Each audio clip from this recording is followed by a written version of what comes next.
Bismillahirrahmanirrahim. Assalamualaikum warahmatullahi wabarakatuh. Kami dari kelompok 5 ingin mempresentasikan sebuah materi tentang putusan hakim. Dalam hal ini merupakan untuk memenuhi tugas daripada mata kuliah Hukum Acara Perdata. Dalam hal ini dengan dosen pengajar Bapak Dr. Suryadi MH. Adapun kelompok 5 ini terdiri dari saya sendiri dengan Raffi Jamil, yang kedua Cantika Putri Wulandari, yang ketiga Bambang Irawan, dan yang keempat Fani Syafitri. Adapun materi kita pada kali ini terdiri dari pengertian putusan hakim, fungsi dan tujuan putusan hakim, susunan isi putusan, jenis-jenis putusan, putusan yang berkekuatan hukum tetap atau inkrah, kekuatan hukum putusan, kekuatan putusan hakim. Baik, untuk latar belakangnya, dalam hal mencapai suatu keadilan diperlukan sebuah proses yang namanya pengadilan. Berdasarkan Undang-Undang Nomor 48 Tahun 2009 tentang Kekuasaan Kehakiman Pasal 4, yang antara lain menjelaskan bahwa pengadilan mengadili menurut hukum dengan tidak membeda-bedakan orang, dan mengadili menurut hukum membantu pencari keadilan dan berusaha mengatasi segala hambatan dan rintangan untuk dapat tercapainya peradilan yang sederhana, cepat, dan biayanya ringan. Tujuan diadakan daripada sebuah proses di muka pengadilan adalah untuk memperoleh putusan hakim. Putusan hakim atau lazim disebut dengan istilah putusan pengadilan merupakan sesuatu yang sangat diinginkan atau dinantikan oleh pihak-pihak yang berperkara guna menyelesaikan sengketa di antara mereka dengan sebaik-baiknya, sebab dengan putusan hakim tersebut, pihak-pihak yang bersengketa mengharapkan adanya kepastian hukum dan keadilan dalam perkara yang mereka hadapi. Nah, eksistensi putusan hakim yang umumnya disebut dengan istilah putusan pengadilan sangat dibutuhkan untuk menyelesaikan perkara perdata. Jika dilihat dari visi hakim yang memutus perkara, maka putusan hakim merupakan puncak dan mahkota, cerminan moral, etika, akta, penguasaan hukum, kebenaran, dan nilai-nilai keadilan dari hakim tersebut. Mengacu dari ketentuan Pasal 184 HIR, Pasal 195 RBG, Pasal 30 RO, Pasal 23 Ayat 1 Undang-Undang Nomor 14 Tahun 1970, Undang-Undang Nomor 4 Tahun 2004, tidak ditemui batasan atau definisi daripada putusan hakim. Ketentuan itu hanya menetapkan hal-hal yang harus tercantum pada putusan hakim. Reglemen acara hukum untuk daerah luar Jawa dan Madura. Reglemen tot reveling van het rechtswezen in de gewesten witten Java and Madura. RBG 1927. Nah, mengacu beberapa pandangan doktrin dan pandangan rancangan perundang-undangan mengenai pengertian putusan hakim atau pengadilan adalah sebagai berikut. Yang pertama, dari pendapat ahli Rubini SH dan Khoidir Ali SH merumuskan bahwa keputusan hakim itu merupakan suatu akte penutup dari suatu proses perkara, dan putusan hakim itu disebut vonis, yang menurut kesimpulan-kesimpulan terakhir menengahi hakim dari hakim serta memuat pula akibat-akibatnya. Selanjutnya dari Profesor Dr. Sudikno Mertokusuma SH memberi batasan putusan hakim adalah suatu pernyataan yang oleh hakim sebagai pejabat yang diberi wewenang itu diucapkan di persidangan dan bertujuan mengakhiri atau menyelesaikan suatu perkara atau sengketa antara para pihak. Dari Ridwan Syahrani SH memberi batasan putusan pengadilan adalah pernyataan hakim yang diucapkan pada sidang pengadilan yang terbuka untuk umum untuk menyelesaikan atau mengakhiri perkara perdata. Bab 1 Pasal 1 Angka 5 Rancangan Undang-Undang Hukum Acara Perdata menyebutkan putusan pengadilan adalah suatu keputusan oleh hakim sebagai pejabat negara yang diberi wewenang menjalankan kekuasaan kehakiman yang dituangkan dalam bentuk tertulis dan kemudian diucapkan di persidangan serta bertujuan untuk mengakhiri atau menyelesaikan suatu gugatan. Baik, presentasi selanjutnya akan dilanjutkan oleh Pak Bambang Irawan. Dipersilakan. Assalamualaikum warahmatullahi wabarakatuh. Baiklah rekan-rekan sekalian, di sini saya akan melanjutkan presentasi dari rekan kita, Bapak Raffi Jamil, dengan tema putusan hakim. Lilik Mulyadi SHMH ditinjau dari visi praktek dan teoritis. Putusan hakim itu adalah putusan yang diucapkan oleh hakim karena jabatannya dalam persidangan perkara perdata yang terbuka untuk umum setelah melalui proses prosedural. Hukum acara perdata pada umumnya dibuat dalam bentuk tertulis dengan tujuan menyelesaikan atau mengakhiri suatu perkara.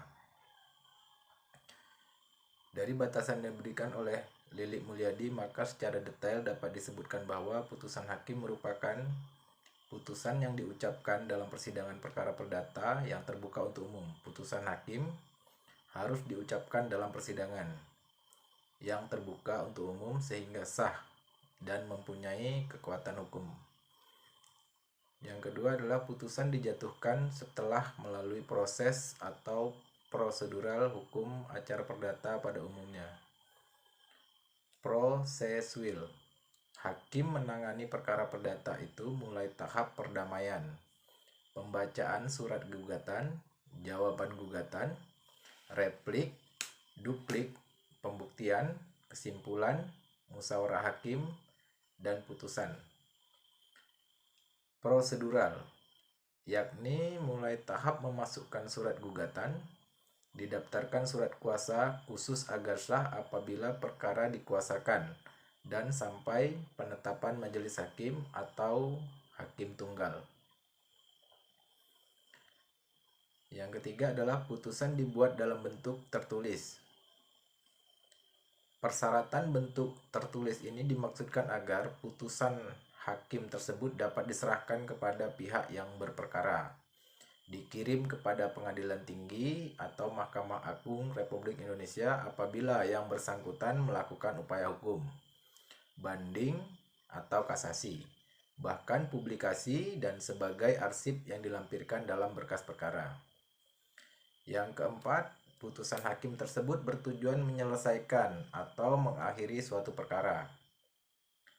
Pada hakikatnya, seseorang yang merasa dan dirasa bahwa haknya telah dilanggar orang lain dan kemudian mengajukan gugatan adalah bertujuan agar perkara tersebut oleh hakim diselesaikan atau diakhiri.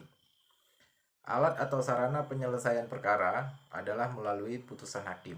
Baik, selanjutnya saya akan melanjutkan apa yang setelah dijelaskan oleh Pak Bambang Irawan mengenai susunan putusan hakim. Yang kelima itu ada tentang duduknya perkara. Seperti yang kita tahu, pada dasarnya kedudukan perkara ini berisikan tentang dalil gugatan, seperti yang kita lihat di samping, contoh suratnya, maksud saya contoh laporannya, yaitu adalah fundamentum pendenti, di mana di dalam dalil gugatan terdapat jawaban, replik, duplik, dan konklusi ataupun kesimpulan. Terus yang kedua itu ada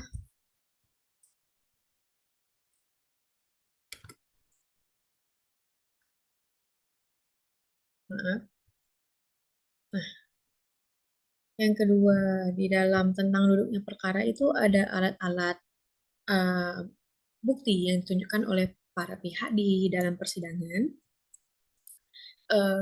baik bukti yang tertulis, keterangan saksi, persangkaan, sumpah, sehingga dapat dimengerti apa yang menjadi pokok perkara serta cara dan proses pemeriksaan yang sedang berlangsung. Itulah isi dari tentang duduknya perkara. Lalu yang keenam, susunan putusan hakim. Seperti yang kita lihat itu ada pertimbangan hukum. Nah, kita lihat pertimbangan hukum. Di pertimbangan hukum ini akan menentukan nilai dari suatu putusan hakim sehingga aspek pertimbangan hukum oleh hakim harus disikapi secara teliti, baik, dan cermat. Jadi, apa kekurangan kelengkapan pertimbangan hukumnya, maka putusan hakim yang demikian akan dibatalkan oleh Pengadilan Tinggi ataupun Mahkamah Agung. Nah, selain itu, dalam pertimbangan hukum juga harus memuat hal-hal yang pertama, yaitu pokok persoalan dan hal-hal yang diakui atau dalil yang tidak disangkal. Nih, kita lihat ya. Yang kedua, adanya analisis secara yuridis terhadap aspek yang menyangkut semua fakta atau hal-hal yang terbukti dalam persidangan. Lalu yang ketiga, adanya pertimbangan-pertimbangan hakim secara yuridis dengan titik tolak eh, pada pendapat pada doktrina, alat bukti, dan jurisprudensi. Pertimbangan-pertimbangan ini harus disusun secara logis, sistematis, lalu saling berhubungan, dan saling isi mengisi. Nah, terus yang keempat itu adanya semua bagian petitum penggugat harus dipertimbangkan atau diadili satu persatu. Jadi hakim dapat menarik kesimpulan tentang terbukti atau tidaknya dan dapat dikabulkan atau tidaknya tuntutan tersebut dalam amar putusan. Nah, penyusunan pertimbangan ini, considerance ini digunakan kata-kata seperti menimbang, bahwa, maksud, dan tujuan. Menimbang bahwa seperti yang kita lihat pada contoh. Nah, lanjut. Ini ya contohnya, seperti kita lihat di sebelah kiri. Menimbang bahwa membuktikan, menimbang bahwa sampai majelis hakim akan mempertimbangkan, menimbang bahwa penggugat mengajukan bukti. Itulah hal-hal yang harus ada di dalam pertimbangan hukum. Seperti yang saya jelaskan teorinya, ini contohnya. Lalu yang ini susunan putusan hakim ada yang namanya amar putusan ataupun diktum. Ini contohnya di sebelah kanan saya, kata mengadili.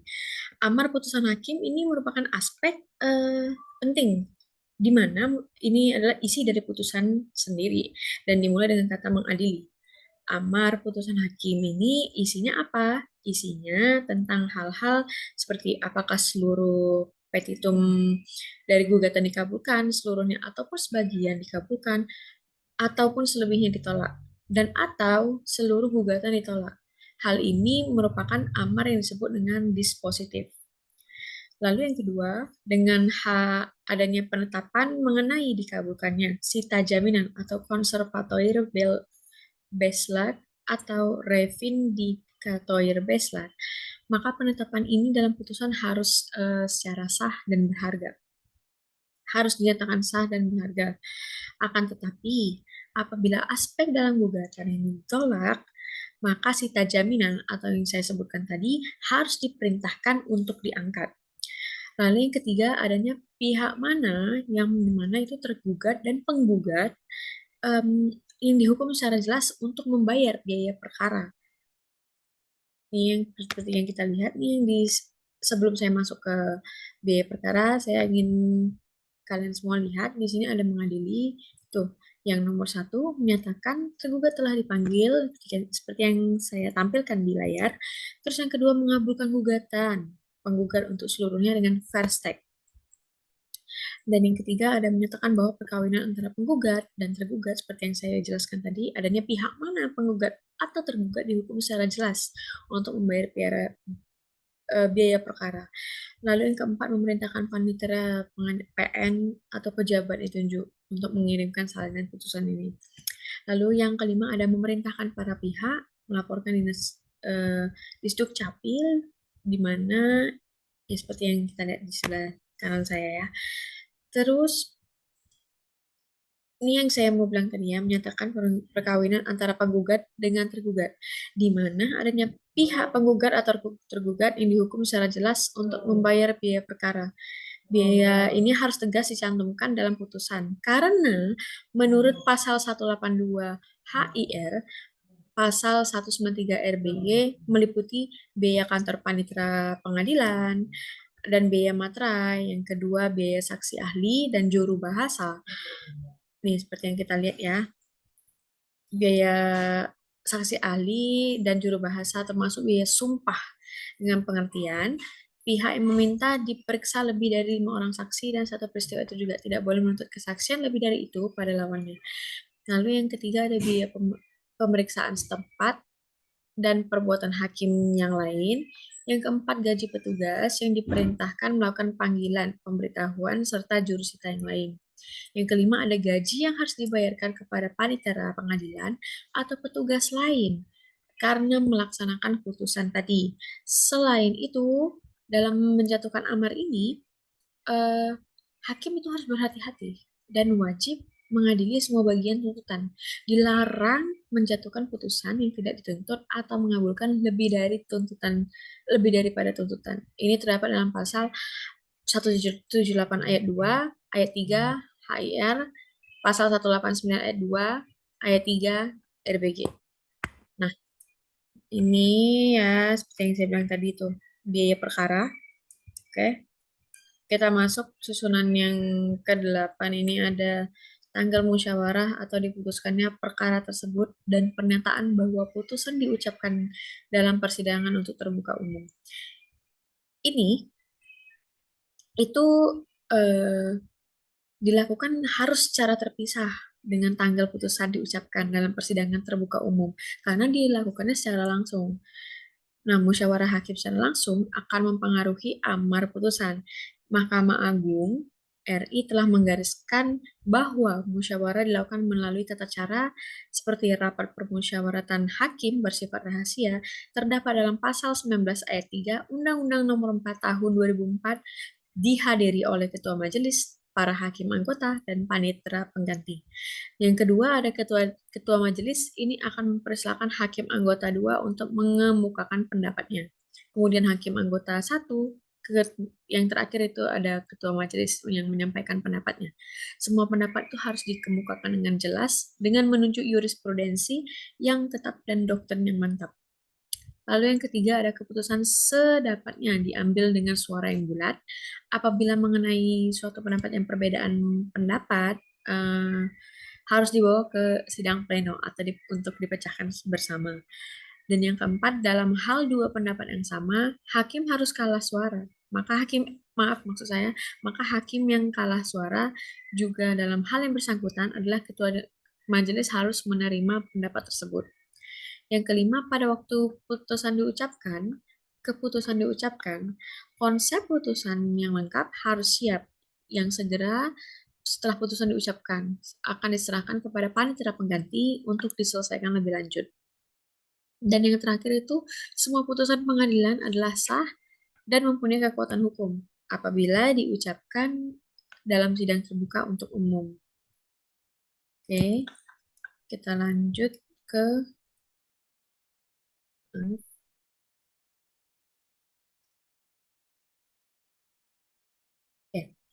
yaitu keterangan tentang hadir atau tidaknya pihak-pihak pada saat dijatuhkan putusan.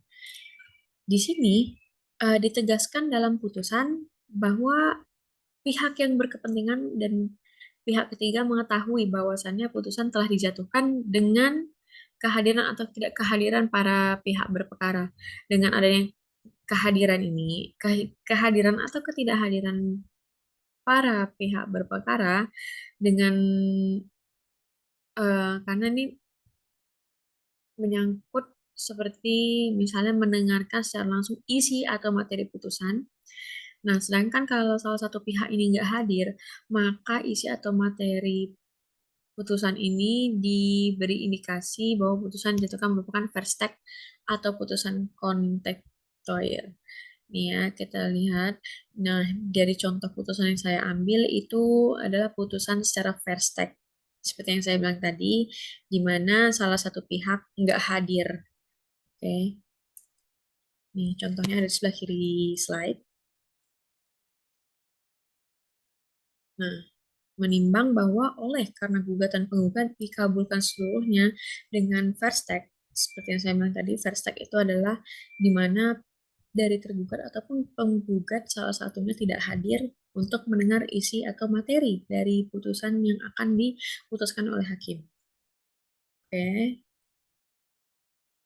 Nah, ini ada nama, tanda tangan majelis hakim, panitera pengganti yang bersidang, materai, perincian biaya, perkara, dan catatan panitera pengganti. Ini ada di sebelah kanan slide, seperti yang kita lihat ya.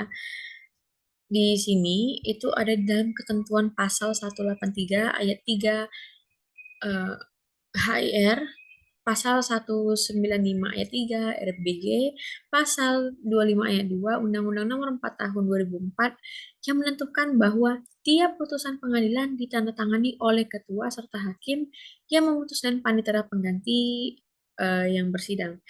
Nah, penandatanganan ini serta pencantuman nama maka diputuskan hakim menjadi akta otentik dan merupakan pertanggungjawaban secara yuridis dari hakim yang bersangkutan.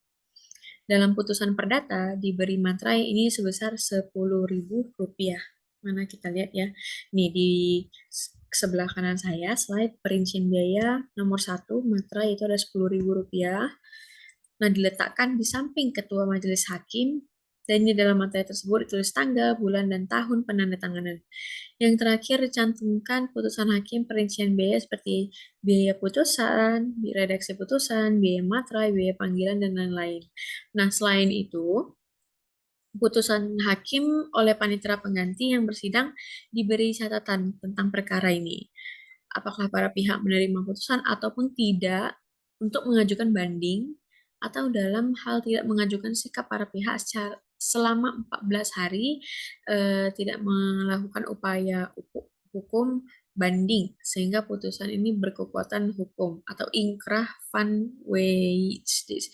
Jadi maksudnya adalah di mana para pihak ini diberi waktu 14 hari untuk mengajukan banding, upaya hukum banding. Apabila melewati 14 hari, maka putusan yang telah dikeluarkan oleh majelis hakim ini seperti yang kita lihat di sebelah kanan ini, keputusannya itu berkekuatan hukum inkrah ya guys ya. Ya teman-teman. Oke, ini kita lihat contohnya ya. Tuh.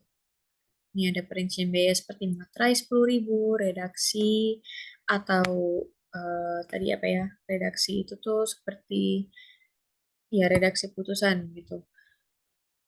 Terus ada pendaftaran, ada biaya sumpah, biaya ATK, PNPB, panggilan.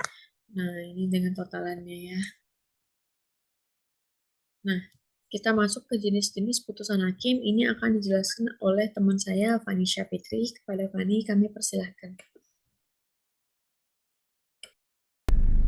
Lalu di slide yang ke-30 saya akan menjelaskan dari susunan putusan hakim ada 6, yaitu ada nama, yang kedua ada tanda tangan majelis hakim, ada panitera pengganti yang bersidang, juga ada materai, perincian biaya perkara, dan catatan panitera pengganti. Nah, dari 3 slide ini pun juga masih dalam rangka susunan putusan hakim. Mengenai tanda tangannya ada panitera pengganti di bawah. Juga ada perincian biaya seperti materai, redaksi pendaftaran, atau biaya sumpah, biaya TK, PNBP, dan juga ada panggilan. Di sini juga ada beberapa detail mengenai perincian biaya dalam susunan putusan hakim. Dan selanjutnya saya akan menjelaskan mengenai jenis-jenis putusan hakim. Berdasarkan ketentuan pasal 185 ayat 1 HIR, pasal 196 ayat 1 RBG, maka jenis-jenis putusan hakim dapat dibedakan menjadi putusan yang bukan putusan akhir, yaitu putusan preparator atau yang biasa kita sebut preparatory vonis. Yang kedua itu ada putusan interlokutor atau yang biasa kita sebut interlocution vonis. Juga yang ketiga ada putusan provisional atau yang biasa kita sebut provisional vonis. Juga ada putusan insidental yang biasa juga kita sebutkan incidental vonis. Dan juga yang kedua ada berdasarkan ketentuan pasal 185 ayat 1 HIR, pasal 196 ayat 1 RBG, maka jenis-jenis putusan hakim dapat dibedakan menjadi yang kedua ada putusan akhir yang biasa kita sebut putusan declaratoir, dan kedua ada putusan konstitutif, juga ada putusan condemnatoir, putusan kontradiktoir, dan juga putusan first take. Saya juga akan menjelaskan mengenai putusan yang berkekuatan hukum tetap atau yang biasa kita sebut inkrah. Secara umum, jika pada putusan majelis terdapat pihak yang mengajukan upaya hukum dalam bentuk kasasi atau banding keputusan yang tersebut belum memiliki kekuatan hukum tetap menurut pasal 1917 Kitab Undang-Undang Hukum Perdata. Prinsip tersebut yakni disampaikan pada putusan Mahkamah Agung nomor 1043 K/SIP/1971, yakni walaupun salah satu pihak tergugat tidak kasasi atau banding, tapi tergugat lainnya melakukan pengajuan kasasi atau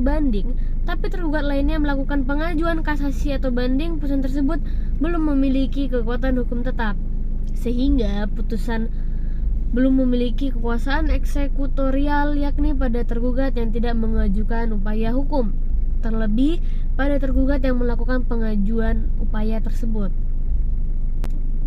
Kekuatan hukum putusan. Pada jurisdiksio konstitusia, putusan hakim hanya memiliki kekuatan mengikat pihak-pihak yang berperkara dan orang-orang yang sudah didengar sebagai saksi. Pada jurisdiksio voluntaria, putusan hakim memiliki kekuatan mengikat pada seluruh orang. Beracara pada hukum acara perdata bisa digunakan pada makna yang sempit dan luas. Kekuatan hukum putusan. Jenis-jenis kekuatan hukum putusan. Pertama, putusan yang sudah memiliki kekuatan hukum tetap pada perkara perdata memiliki 3 jenis kekuatan. Mapong 2010 halaman 153, yaitu Bindenkraft, yaitu yang biasa kita sebutkan kekuatan yang mengikat. Juga ada yang kedua, terikatnya para pihak pada putusan dapat memiliki makna positif dan negatif. Yang ketiga ini adalah kekuatan hukum yang pasti. Dan di sini juga ada kekuatan putusan hakim.